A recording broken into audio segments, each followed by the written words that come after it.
Good morning students. আজকে আমি চলে এসেছি। আমি মানস স্যার, তোমাদের জিওগ্রাফি টিচার। আমি আজকে আবার চলে এসেছি তোমাদের কাছে একটা অধ্যায় নিয়ে।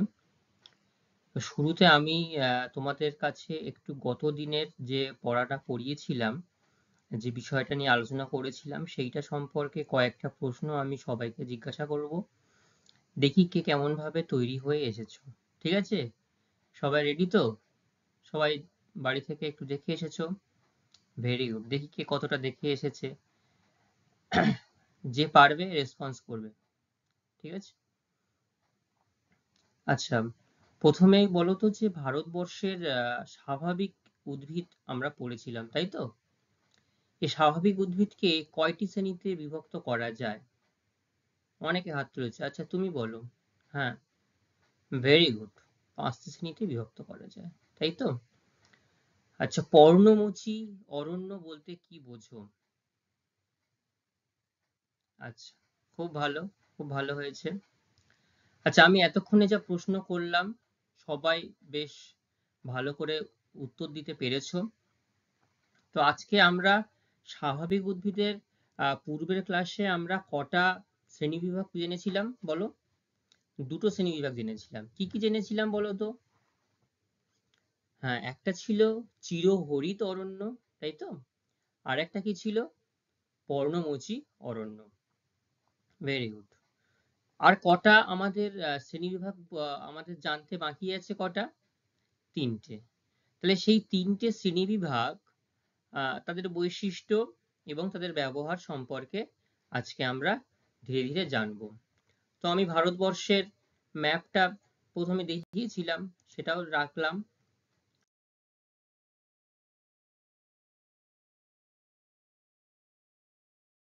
ঠিক আছে? এছাড়াও আজকের আমরা যেটা করছি, আলোচনা করব। দেখো, আমি এখানে দেখিয়েছি যে ভারত, যে আমাদের অধ্যায়ের নাম, তার মধ্যে প্রাকৃতিক পরিবেশ এবং স্বাভাবিক উদ্ভিদ। ঠিক আছে? এইটা আমরা আলোচনা করছিলাম। আজকে স্বাভাবিক উদ্ভিদের দ্বিতীয় অংশ আমরা আলোচনা করব।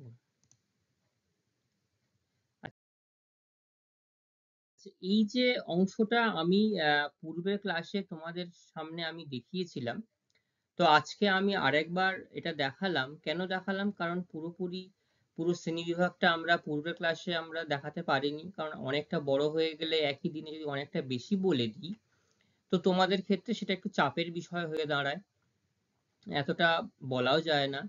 সেই জন্য আমি একটু ভাগ করে নিয়েছি তোমাদের সুবিধার্থে, তোমাদের আহ, ভালো করে আহ, মনে রাখার সুবিধার্থে। ঠিক আছে? তো আমরা পড়েছিলাম ক্রান্তীয় চিরহরিত অরণ্য আর ক্রান্তীয় পর্ণমোচী অরণ্য। আজকে আমরা কোন অংশ থেকে শুরু করব তাহলে কি একটু আমাকে বলো? ক্রান্তীয় মরু অরণ্য, তাই তো? আর কি আছে? পার্বত্য উদ্ভিদ অরণ্য। আর কি আছে? ম্যানগ্রোভ অরণ্য, তাই না? আচ্ছা, ম্যানগ্রোভ অরণ্য কে কে দেখেছে? আচ্ছা, বেশিরভাগ জনই দেখেছে, 2-4 জন ছাড়া। কোথায় দেখতে পাওয়া যায়? আমাদের পশ্চিমবঙ্গে সুন্দরবন অঞ্চলে, তাই তো? একটা বিখ্যাত এবং আমরা এটা বলতে পারি পৃথিবীর মধ্যে সর্ববৃহৎ এই ম্যানগ্রোভ অরণ্য, এটা আমাদের এই সুন্দরবন অঞ্চলে দেখতে পাওয়া যায়। তবে এখানটা একটু মনে রাখতে হবে, একটু মাথায় রাখতে হবে, যে এই যে সুন্দরবন, যে ম্যানগ্রোভ অরণ্যটা রয়েছে, এটা যেমন আমাদের ভারতবর্ষের মধ্যেও রয়েছে, কিন্তু একটা বেশিরভাগ অংশটা আমরা বাংলাদেশে লক্ষ্য করতে পারি, বাংলাদেশেও দেখা যায়। ঠিক আছে? তো আমরা যখন ম্যানগ্রোভ অরণ্য জানবো, পড়বো, তখন আমরা আরো বিস্তারিতভাবে সেটা জানবো।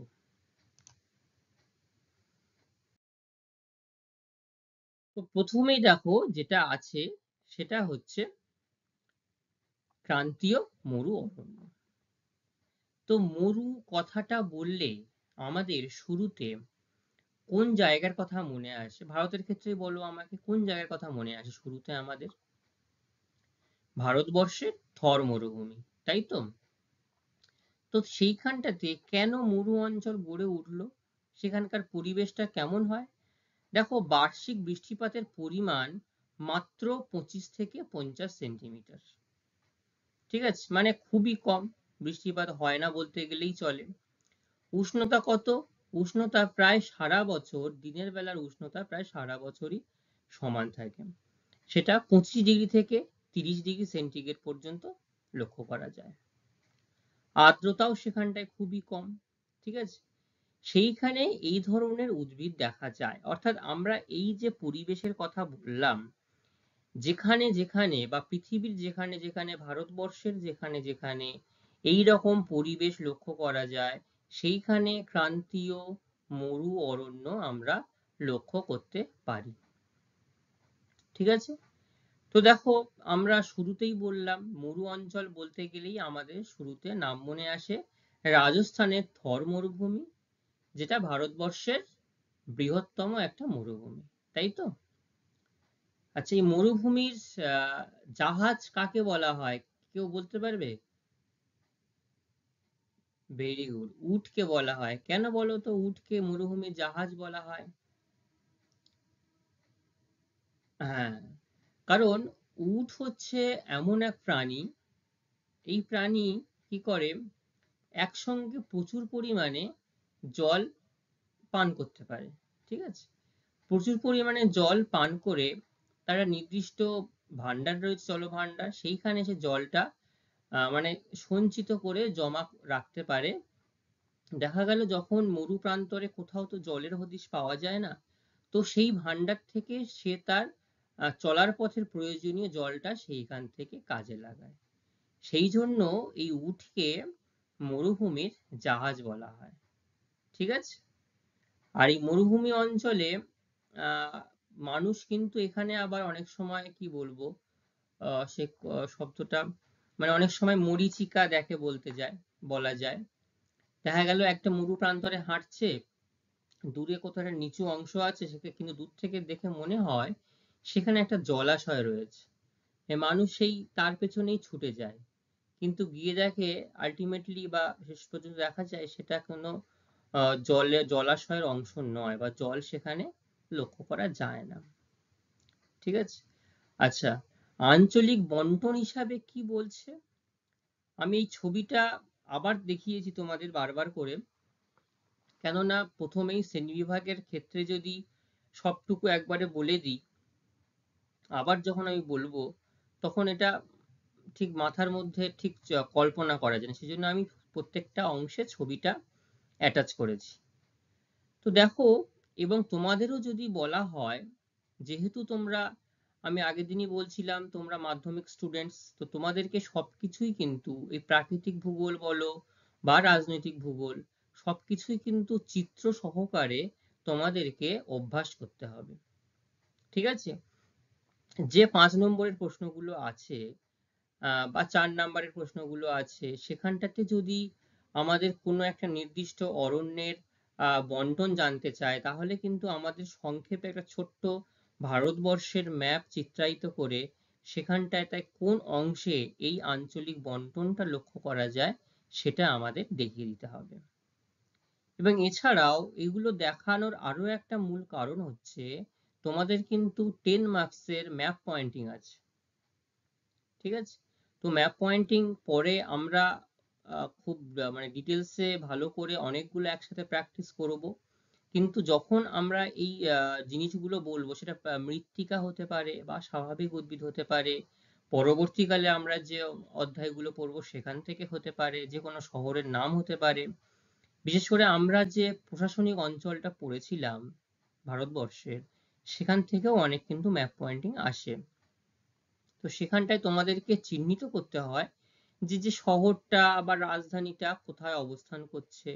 এখানে যদি বলা হয় যে ভারতবর্ষের ক্রান্তীয় মরু অরণ্য দেখাতে হবে, তাহলে কি দেখাবে, এই যে হলুদ রঙের যে অংশটা দেখা যাচ্ছে রাজস্থান, আর কোথায় আছে, রাজস্থানের মরু প্রান্তে এবং তার সংলগ্ন গুজরাটের কচ্ছ এবং কাথিয়াবাড় অঞ্চল, আর সংলগ্ন এইখানটায় পাঞ্জাব আছে।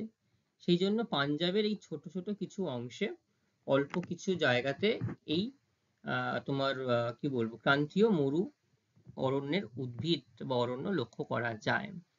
আর দু একটা কথা বলা হয়েছে দাক্ষিণাত্য মালভূমির বৃষ্টির ছায়া অঞ্চলে, যেটা খুব সামান্য পরিমাণে দেখা যায়। ঠিক আছে, সেখানটাতেও এরকম খানিকটা পরিবেশ লক্ষ্য করা যায়। তো ছবিগুলো একটু তোমরা যদি নজর দাও, ছবিগুলো দেখলে তোমরা বুঝতে পারবে।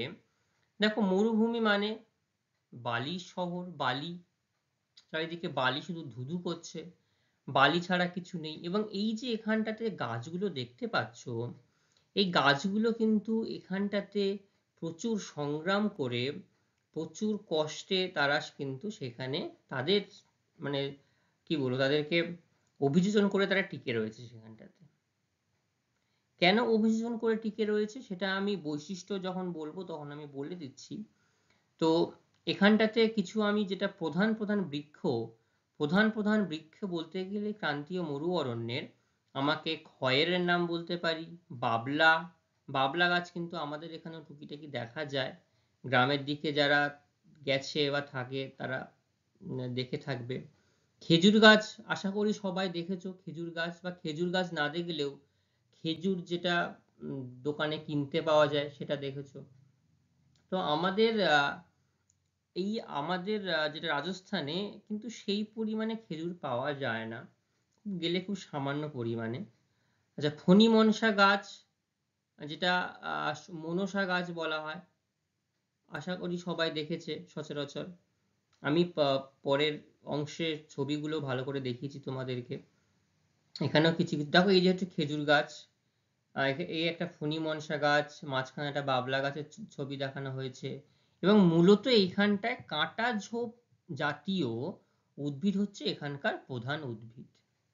তো যেহেতু কাঁটা ঝোপ জাতীয় উদ্ভিদ, সেই জন্য এখানকার উদ্ভিদের একটা নির্দিষ্ট নামে চিহ্নিত করা হয়। সেটা কি?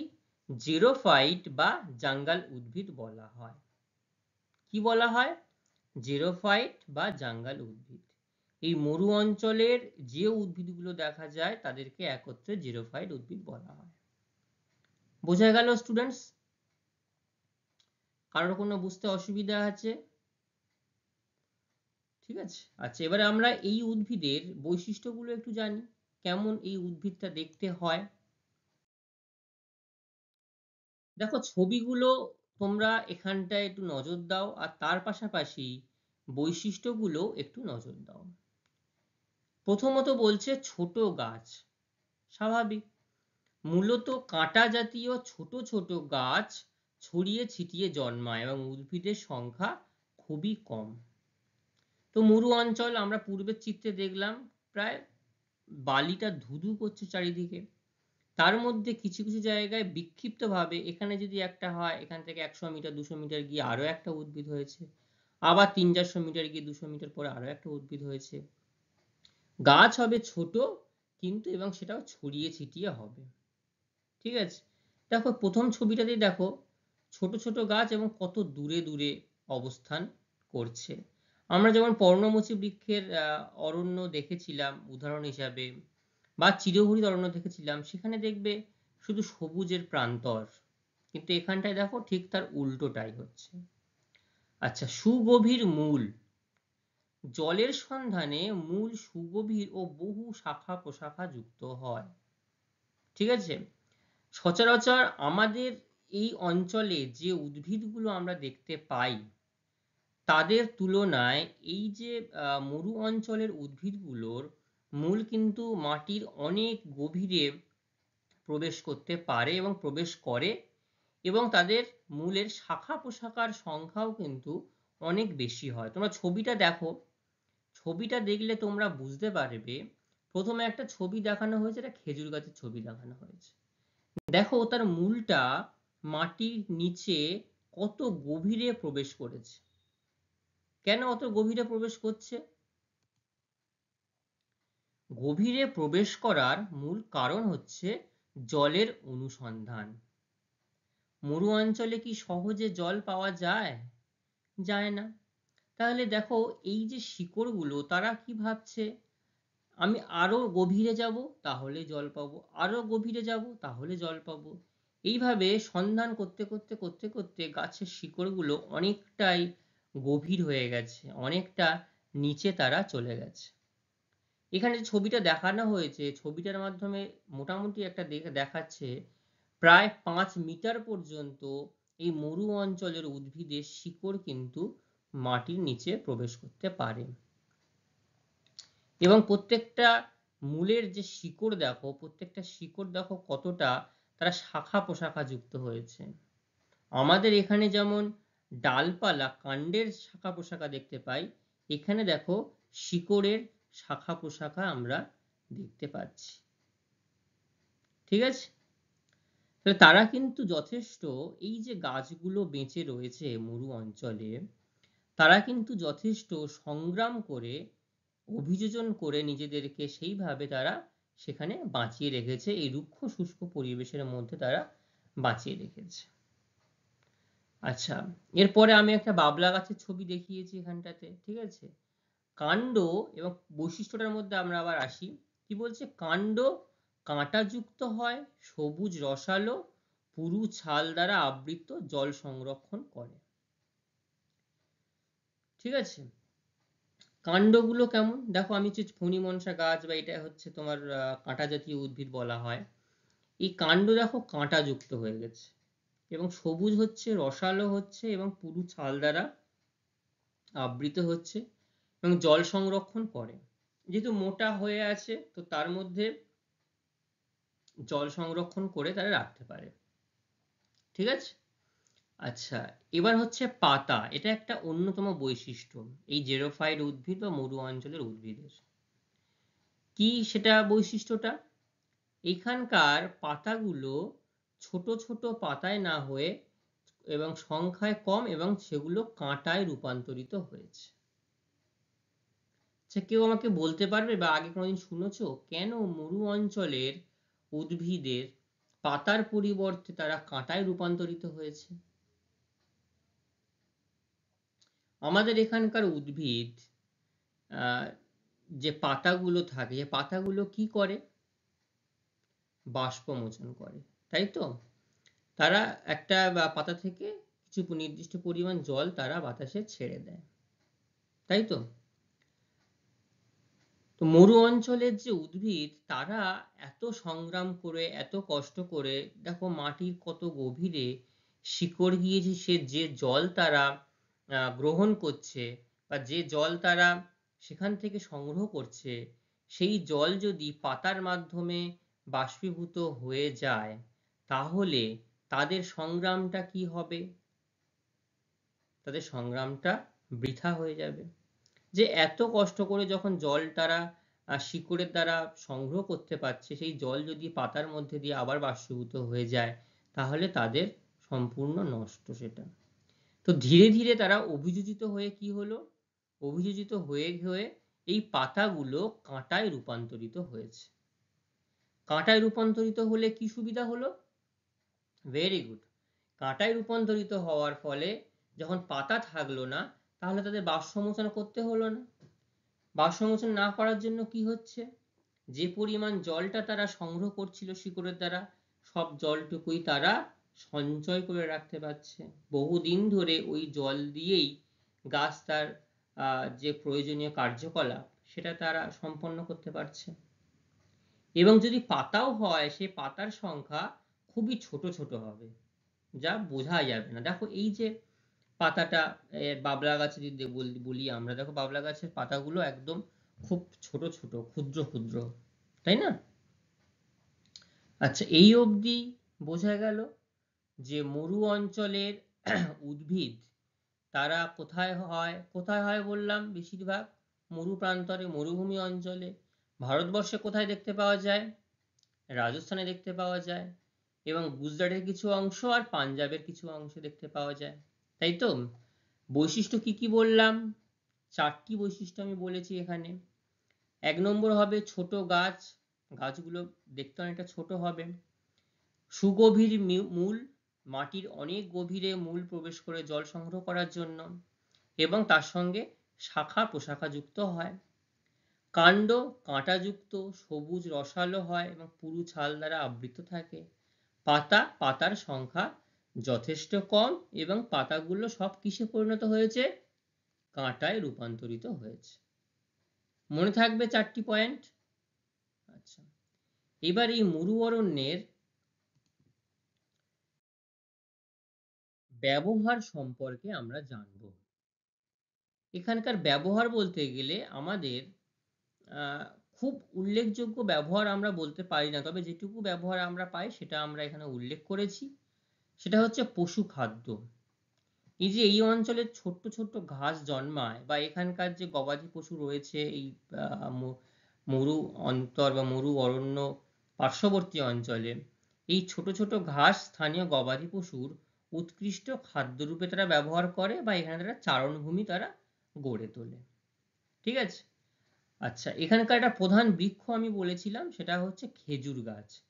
তো খেজুর আমরা খাই, এই খেজুরে কিন্তু খুব মানে ইনস্ট্যান্ট এনার্জি থাকে। তো তার জন্য খেজুর আমরা খাই, এখান থেকে খেজুর সংগ্রহ করতে পারছি। এছাড়াও তালও আমরা পাচ্ছি, ফল রূপে এগুলো মানুষ সংগ্রহ করতে পারছে।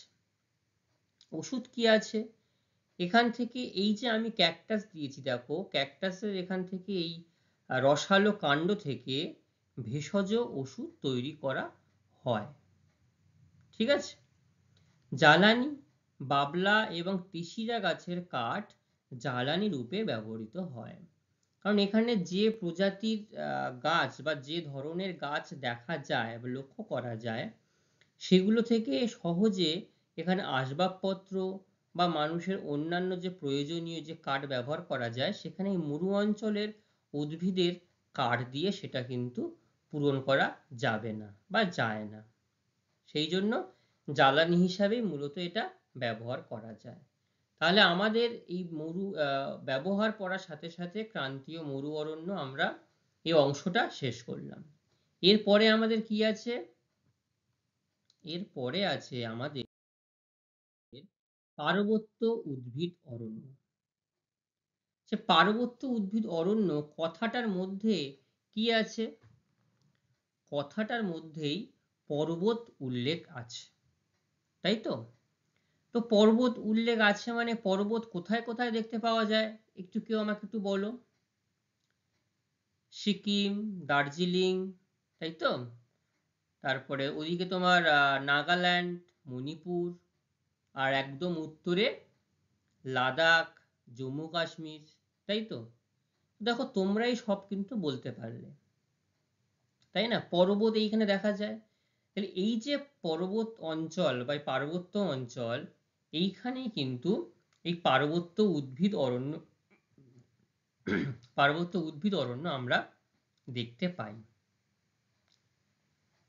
তো এইখানটাতে হিমালয়ের বিভিন্ন যে উচ্চতায় উষ্ণতা এবং বৃষ্টিপাতের তারতম্যে বিভিন্ন ধরনের উদ্ভিদ এখানে জন্মাতে পারে। কিছু কিছু প্রধান বৃক্ষের নাম আমি আচ্ছা ম্যাপের মধ্যে একবার তোমাদের বলে দিই, ওটা তো তোমাদেরকে জিজ্ঞাসা করতে করতে বলেছিলাম। ভারতের উত্তর প্রান্তে দেখা যাচ্ছে অরুণাচল প্রদেশ, মিজোরাম, এই যে একদম পূর্ব দিকে অরুণাচল প্রদেশ, দেখো এই সবুজ সবুজ একটা স্ট্রাইপ দিয়ে দেখানো হয়েছে। অরুণাচল প্রদেশ, মিজোরাম, সিকিম, উত্তরাখণ্ড, আবার এই জম্মু কাশ্মীরের কাছটাতে উত্তরাখণ্ড, হিমাচল প্রদেশ, জম্মু ও কাশ্মীর এবং লাদাখ, এবং পশ্চিম হিমালয়ের বিভিন্ন উচ্চতায় উষ্ণতা ও বৃষ্টিপাত তারতম্যে এই পার্বত্য উদ্ভিদ লক্ষ্য করতে পারি। ঠিক আছে? তো এখানে প্রধান প্রধান বৃক্ষ কি রয়েছে দেখো, প্রথম আমি যে ছবিটা দেখিয়েছি এটা হচ্ছে কিন্তু পাইন গাছ। এই গাছগুলো আবার দেখতে ঠিক মানে আমাদের এইখানকার গাছের মতো নয়। আচ্ছা, এই পাইন গাছটাকে দেখে আমাদের কোন ধরনের উদ্ভিদের কথা মনে পড়ছে বলো তো? দেখি কে বলতে পারে। ক্রিসমাস ট্রি, তাই তো?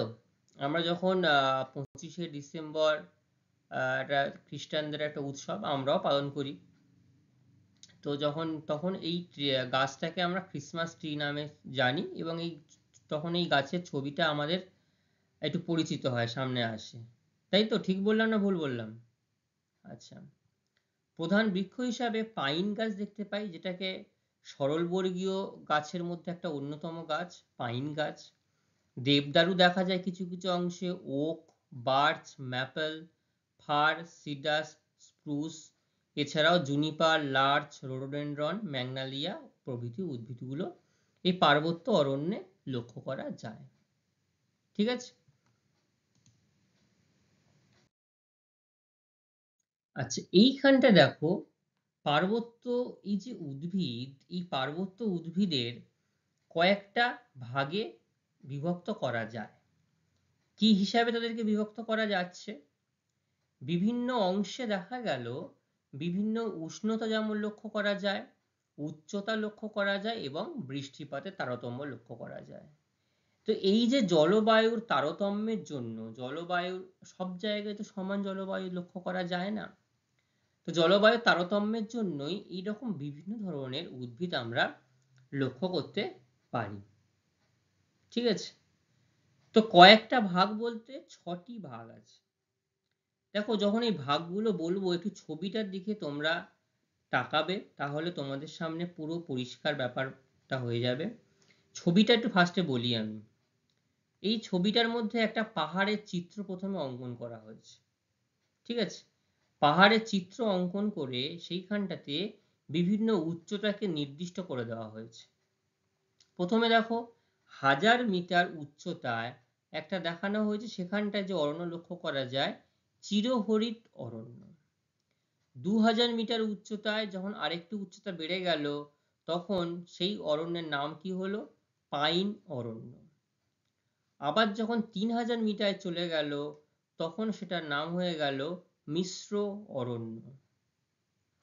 4000 মিটার গিয়ে সেইটার নাম হয়ে গেল সরলবর্গীয় অরণ্য। ঠিক আছে। আর একদম উচ্চ প্রান্তে, যার উচ্চতা সর্বাধিক 3500 থেকে 4000 মিটার পর্যন্ত, সেটা হচ্ছে আলপীয় অরণ্য। দেখো, প্রত্যেকটাই ভাগ কিন্তু যেহেতু পর্বতকে কেন্দ্র করে গড়ে উঠেছে এবং পর্বতের উচ্চতা উষ্ণতার উপর নির্ভর করে গড়ে উঠেছে, সেই জন্য এটাকে পার্বত্য উদ্ভিদ বলা হয়। ঠিক আছে। তো এবার আমি ভাগগুলো পড়ি, এবং এই যে প্রত্যেকটা যে ভাগ, এই প্রত্যেকটা ভাগের উচ্চতাগুলো কিন্তু তোমাদের খুব সুন্দরভাবে মনে রাখতে হবে। এখান থেকে কিন্তু শর্ট প্রশ্ন আসতে পারে বা বড় প্রশ্ন আসতে পারে। এই উচ্চতা যদি তোমরা ভুল করে ফেলো বা মিক্স আপ করে ফেলো, মানে একটার ঘাড়ে একটা চাপিয়ে দাও, তাহলে কিন্তু পুরো জিনিসটাই ঘেঁটে যাবে, ভুল হয়ে যাবে। তো যেহেতু উচ্চতার উপরে নির্ভর করে গাছগুলোকে নির্দিষ্ট, অরণ্যগুলোকে নির্দিষ্ট নামে চিহ্নিত করা হচ্ছে বা নামে অভিহিত করা হচ্ছে, সেটা উচ্চতাটা কিন্তু খুব বড় একটা ফ্যাক্টর। ঠিক আছে। প্রথমে যে নামটা বলছে চিরহরিৎ অরণ্য, তো চিরহরিৎ অরণ্য তো আমরা পড়ে এসেছি, কিন্তু সেটা তোমার ক্রান্তীয় চিরহরিৎ অরণ্য পড়েছি। এটা কিন্তু বলা হচ্ছে পার্বত্য চিরহরিৎ অরণ্যের কথা। তো কোথায় হয়? পূর্ব হিমালয়ের পাদদেশ থেকে 1000 মিটার উচ্চতা পর্যন্ত অংশে এবং পশ্চিম হিমালয়ে 5000 মিটার উচ্চতাযুক্ত অঞ্চলে উষ্ণতা ও বৃষ্টিপাতের কারণে শাল, উদ্ভিদগুলোর নাম মনে রাখতে হবে, শিশু, চাপলাস, মেহগনি, গর্জন, রোজউড প্রভৃতি শক্ত কাঠের বনভূমি লক্ষ্য করা যায়। এই যে গাছগুলোর নাম বললাম, এগুলো সব কিন্তু চিরহরিৎ অরণ্য। ঠিক আছে। কোথায় দেখতে পাওয়া যায় বললাম? 1000 মিটার উচ্চতায়। হয়ে গেল একটা। 2 নম্বর বলা হচ্ছে পাইন অরণ্য। কোথায় দেখতে পাওয়া যায়?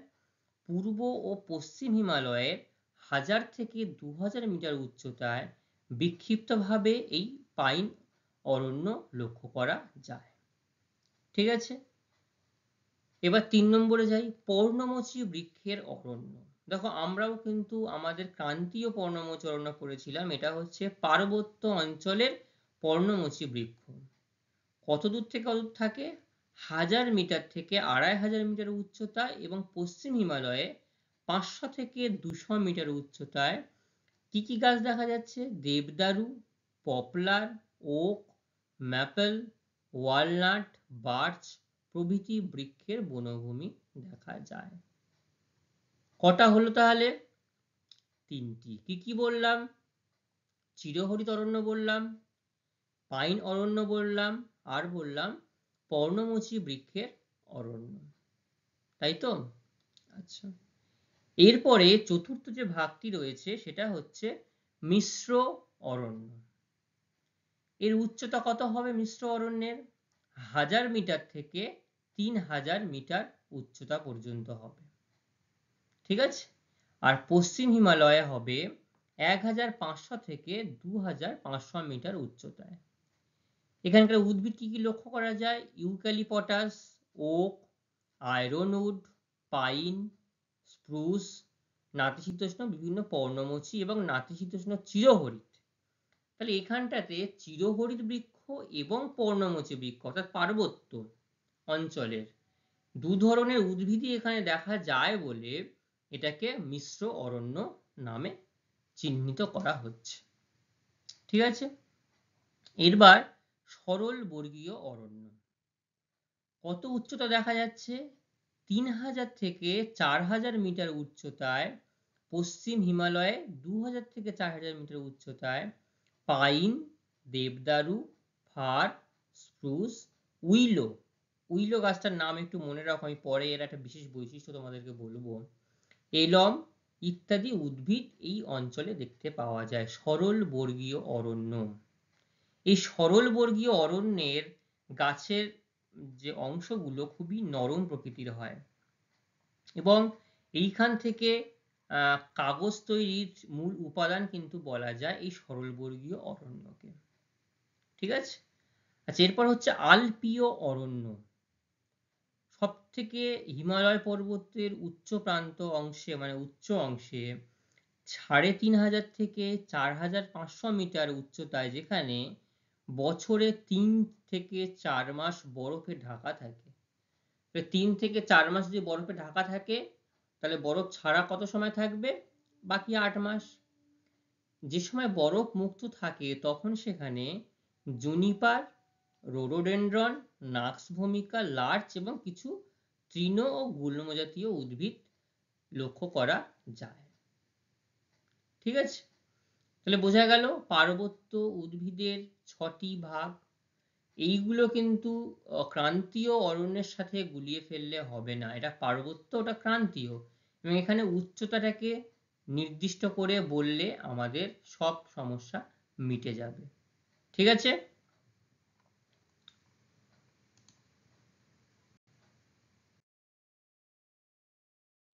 এইবার হচ্ছে এই যে পার্বত্য উদ্ভিদ আমরা জানলাম, তাদের বিভিন্ন যেগুলো তাদের কিছু বৈশিষ্ট্য আর ব্যবহার এবার আমরা জানবো। কি বৈশিষ্ট্য আছে? তো এখানকার উদ্ভিদগুলো বিভিন্ন উচ্চতায় নির্দিষ্ট অরণ্যে গড়ে উঠেছে। উদ্ভিদগুলোর উচ্চতা কত হতে হয়, কত পর্যন্ত দেখা যায়? 15 থেকে 40 মিটার পর্যন্ত এখানকার উদ্ভিদের উচ্চতা লক্ষ্য করা যায়। ঠিক আছে? দুর্গমতা কি আছে? খাড়া ঢাল ও বন্ধুরতা এই অরণ্যের উপযোগিতা হ্রাস করে। তার মানে এই যে খাড়া ঢাল হচ্ছে এবং যেখানে সেখানে উঁচু নিচু পাহাড় পর্বত এবং সেই জন্য সর্বত্র সমানভাবে উদ্ভিদগুলো সেভাবে বৃদ্ধি পায় না বা হয় না।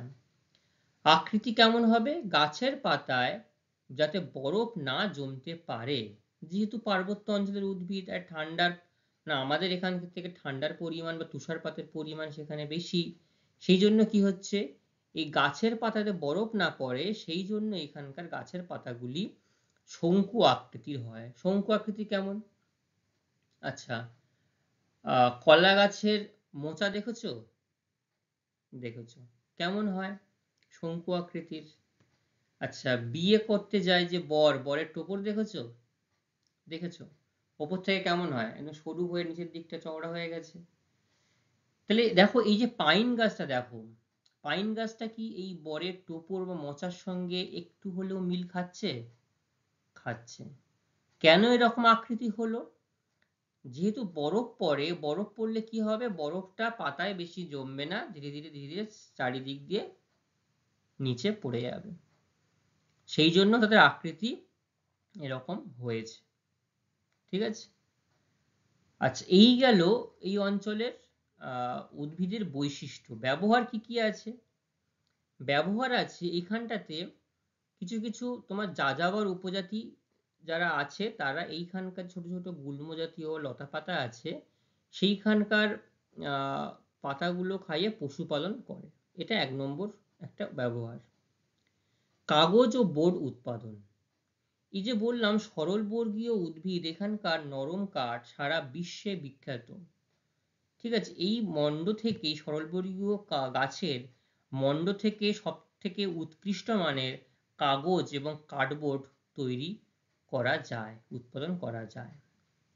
রেয়ন তৈরি, কোন কোন গাছ থেকে রেয়ন তন্তু রেয়ন প্রস্তুত করা যায়? পাইন, ফার, স্প্রুস গাছের কাণ্ডের সেলুলোজ থেকে এখান থেকে কৃত্রিম তন্তু বা রেয়ন প্রস্তুত করা যায়। ঠিক আছে, ক্রীড়া সরঞ্জাম। দেখো এই যে নিচে একটা গাছ আমি দেখিয়েছি উইলো গাছ, এই উইলো গাছ থেকে কিন্তু অনেক রকম খেলার সরঞ্জাম, যেমন তোমার হচ্ছে ব্যাট, বিশেষ করে ক্রিকেটীয় ব্যাট, যে ক্রিকেটীয় ব্যাট দিয়ে আমাদের এই বিশ্ববিখ্যাত ক্রিকেট প্লেয়াররা তারা ওই যে বলটাকে মেরে মাঠের বাইরে বার করে দেয় বা ছক্কা চার মারে। এছাড়াও র্যাকেট তৈরি হয়, উইকেট তৈরি হয়, হকি স্টিক তৈরি হয়। এই উইলো গাছ থেকে এইগুলো কিন্তু খুব ভালো এবং উৎকৃষ্ট মানের, খুব উন্নত মানের প্লেয়ার মানে খেলার সরঞ্জাম প্রস্তুত করা যায়। উপজাত দ্রব্য হিসাবে কি কি এখান থেকে পাওয়া যায়? পাইন, ফার, অ্যাশ, পপলারের আঠা থেকে রজন, ধুনো, তারপিন তেল এবং ট্যানিন এগুলো কিন্তু তৈরি করা যায়।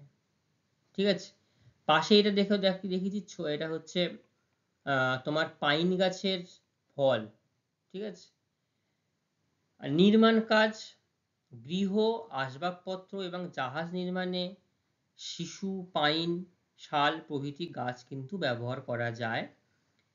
কিন্তু একটা অন্যতম সমস্যা আছে, যেহেতু এই গাছগুলো উচ্চ পাহাড়ি অঞ্চলে সৃষ্টি হয়েছে বা জন্মাচ্ছে বা বড় হচ্ছে, তো সেখান থেকে গাছগুলোকে কাটার পরে খুব মানে সমতলে নিয়ে আসা বা তাদেরকে প্রস্তুত করার জন্য তো ওখানে তো প্রস্তুত করা যায় না, সেইটা করার কিন্তু ব্যাপক একটা অসুবিধা রয়েছে। এবং আরো একটা এখানে উল্লেখ করব আমি, এই পাইন গাছের ফল কিন্তু জ্বালানি হিসাবেও আমরা ব্যবহার করতে পারি। ঠিক আছে, বোঝা গেল কি কি পড়লাম, কোন কোন প্রধান দুটো অরণ্য পড়লাম বলো তো আমাকে। একটা আমরা পড়লাম, বলো, পার্বত্য উদ্ভিদ, যেটা আমরা পড়লাম এক্ষুনি, আর তার আগেরটা কি পড়লাম? মরু অঞ্চলের উদ্ভিদ। আর কি পড়ে আছে? কোন উদ্ভিদ বা কোন অরণ্য আমাদের এখনো বাকি আছে? ম্যানগ্রোভ অরণ্য। Very good. তো ম্যানগ্রোভ অরণ্যটা আমরা জানবো এবার লাস্ট। আচ্ছা, দেখো এই যে অংশটা কোথায় দেখতে পাওয়া যায় ম্যানগ্রোভ অরণ্য? মূলত দেখা যায় আমাদের পশ্চিমবঙ্গের সুন্দরবন অঞ্চল, তাই তো? এছাড়াও তো দেখো এই যে একদম তোমার উপকূলীয় উদ্ভিদ বা ম্যানগ্রোভ অরণ্য যেটা দেখিয়েছে, পশ্চিমবঙ্গের একদম নিচুর অংশ দেখো এখানটাতে সামান্য পরিমাণে দেখানো হয়েছে। এছাড়াও উড়িষ্যার কিছু কিছু অংশে, আন্দামান নিকোবর অঞ্চলে কিছু কিছু অরণ্য উদ্ভিদ লক্ষ্য করা যায়। ঠিক আছে, তো পৃথিবীর মোট ম্যানগ্রোভ যে অরণ্য রয়েছে তার 7% ম্যানগ্রোভ অরণ্য আমাদের এই ভারতবর্ষেই লক্ষ্য করা যায়। ঠিক আছে, এই ম্যানগ্রোভ অরণ্য কোথায় গড়ে ওঠে? নদীর বদ্বীপ অঞ্চল। ঠিক আছে, এই বদ্বীপ অঞ্চল এবং অন্যান্য যে নিচু স্থান রয়েছে যেখানে সাগরের নোনা জল প্রবেশ করতে পারে সেই সব অঞ্চলে এবং জোয়ার ভাটার প্রকোপ থাকতে হবে, সেখানে এই ম্যানগ্রোভ বনভূমি গড়ে উঠতে দেখা যায়। বোঝা গেল? নিচু হবে, বদ্বীপ অঞ্চল হবে এবং সাগরের নোনা জল কিন্তু প্রবেশ করতে হবে। কেমন পরিবেশ হতে হবে? বলছে এখানকার উষ্ণ এবং আর্দ্র ক্রান্তি জলবায়ু হতে হবে, সারা বছর একই ধরনের উষ্ণতা লক্ষ্য করতে থাকতে হবে। কত সেটা?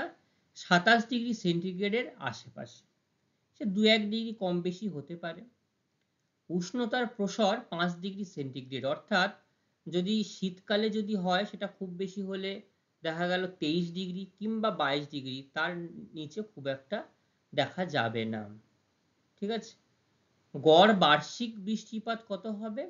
150 থেকে 200 সেন্টিমিটার বৃষ্টিপাতের পরিমাণ এটা। ঠিক আছে, এবং এইখানকার মূল যেটা পরিবেশ হতে হবে জোয়ার ভাটা প্লাবিত কর্দমাক্ত ও লবণাক্ত মাটি।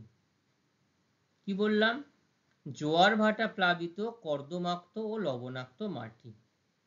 ঠিক আছে, আচ্ছা কোথায় কোথায় দেখা যায় বললাম, মূলত আমাদের পশ্চিমবঙ্গের সুন্দরবন অঞ্চল ছাড়াও গোদাবরী, কৃষ্ণা নদীর বদ্বীপ অঞ্চল, আন্দামান নিকোবর দ্বীপপুঞ্জ, গুজরাটের কিছু অংশ এখানে দেখা যায়। প্রধান প্রধান গাছ কি? সুন্দরী, গরান, গেওয়া, হেতাল, কেয়া, গোলপাতা। আচ্ছা, পাশে এই যে ছবিতে আমরা একটা বিশেষ অতিথিকে দেখতে পাচ্ছি, তাই না? তো বিশেষ অতিথি, এই যে অতিথি এর নাম কি বলতো? বাঘ তো আমরা সবাই জানি, সুন্দরবন অঞ্চলের এই অতিথিটার নির্দিষ্ট নাম আছে, কে বলতে পারবে? রয়্যাল বেঙ্গল টাইগার, তাই না? এই রয়্যাল বেঙ্গল টাইগারের এর একটা আলাদা বৈশিষ্ট্য এই জন্যই বলা হয়, এই রয়্যাল বেঙ্গল টাইগার এত বেশি দীর্ঘাকার হয় এবং বড় হয় এবং তাদের গায়ের রংটা এমনই হয় যে এই ধরনের বাঘ সারা পৃথিবীতে আর কিন্তু কোথাও দেখতে পাওয়া যায় না, সেই জন্য এর নাম হয়েছে রয়্যাল বেঙ্গল টাইগার। এবং এই ম্যানগ্রোভ অরণ্যের গভীর অরণ্যের মধ্যে তারা তাদের নির্দিষ্টভাবে জীবনযাপন তারা করে। ঠিক আছে,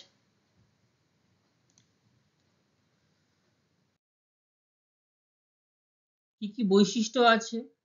তো এই অঞ্চলের উদ্ভিদগুলো সারা বছরই তোমার, যেহেতু জোয়ার ভাটার জলের সঙ্গে তারা হচ্ছে, গাছগুলো সারা বছর সবুজ পাতায় আবৃত থাকে। ঠিক আছে, এটা 1 নম্বর পয়েন্ট গেল। ঠেসমূল, আর একটা কথা আমি বলছি, শ্বাসমূল।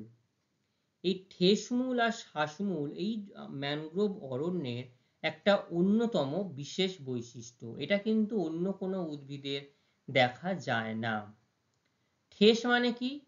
ঠেস দিয়ে রেখেছে, তাই তো, ঠেসমূল। দেখো এই যে উপরের দিকে দ্বিতীয় ছবিটা দেখো, এই ছবিটায় দেখো একটা কাণ্ড উপর দিকে উঠে গেছে, নিচের দিকে দেখো অনেকগুলো শাখা প্রশাখার নিচের দিকে যেন ঠেস দিয়ে রেখেছে, তাই না? কাদা বালি প্রধান আলগা মাটিতে কি করে, তারা বিভিন্ন দিক থেকে একাধিক মূল বার করে, সেই মূলগুলো বিভিন্ন দিক থেকে মাটির মধ্যে তারা ঠেস দিয়ে রাখে। শ্বাসমূলটা কি? দেখো ছবিটার মধ্যে দেখো, শ্বাসমূল হচ্ছে এই যে নোনা জল সম্পৃক্ত মাটি এবং লবণ মাটি, এর কি করে ওই গাছটার চারিপাশে শ্বাস নেওয়ার জন্য অভিকর্ষজ যে বল আছে, অভিকর্ষের বিপরীত দিকে মাটির ওপরের দিকে উঠে আসে।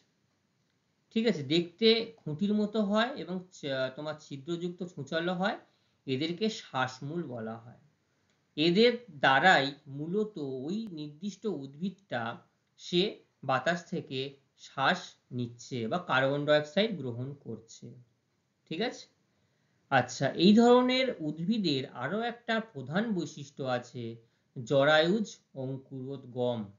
দেখো ছবিটায় দেখো, এই যে গাছগুলো, গাছে কিন্তু মানে গাছের ফলগুলো গাছে কিন্তু এখনো ঝুলছে, তবুও প্রত্যেকটা ফলের দেখো অঙ্কুরোদ্গম কিন্তু বেরিয়ে গেছে, অঙ্কুর বেরিয়ে গেছে। কেন বেরিয়ে যায়? কারণ এই যে এখানকার তো জোয়ার ভাটার জল সবসময় গাছের গোড়াটায় লক্ষ্য করা যাচ্ছে, তো যদি এখানকার গাছগুলো জলে পড়ে যায় তাহলে গাছগুলোর বংশ বিস্তার আর হবে না। তো আগে থেকে গাছগুলো যদি অঙ্কুর বেরিয়ে যায়, তো জলে পড়লেও সেটা যখন নির্দিষ্ট সময়ে গিয়ে ভাটার সময় বা কোনো অংশে ঢেউ, জলের ঢেউয়ের মাধ্যমে কোনো উপকূলে গিয়ে পৌঁছাবে, তার সাহায্যে তখন সেখানে গিয়ে কিন্তু সেটা একটা উদ্ভিদ হবে, নতুন করে বংশ বিস্তার হবে। পাশে যে ছবিটা দেখিয়েছি এটা হচ্ছে গোলপাতা। এইখানটাতেই আমাদের রয়্যাল বেঙ্গল টাইগারের মূলত বাসস্থান বলা যায়, এখানে বেশি থাকে এই অঞ্চলে। আচ্ছা দেখো এইখানটার ব্যবহার কিছু বলি ম্যানগ্রোভ অরণ্য উদ্ভিদের। সেটা হচ্ছে জ্বালানি কাঠ তো ব্যবহার করি আমরা সব জায়গায়, কাঠ শিল্পের জন্য দেশলাই বাক্স বা কাষ্ঠমণ্ডপ বিভিন্ন আসবাবপত্র কাজে লাগে, ওষুধ তৈরি করতে বিভিন্ন কাজে লাগে।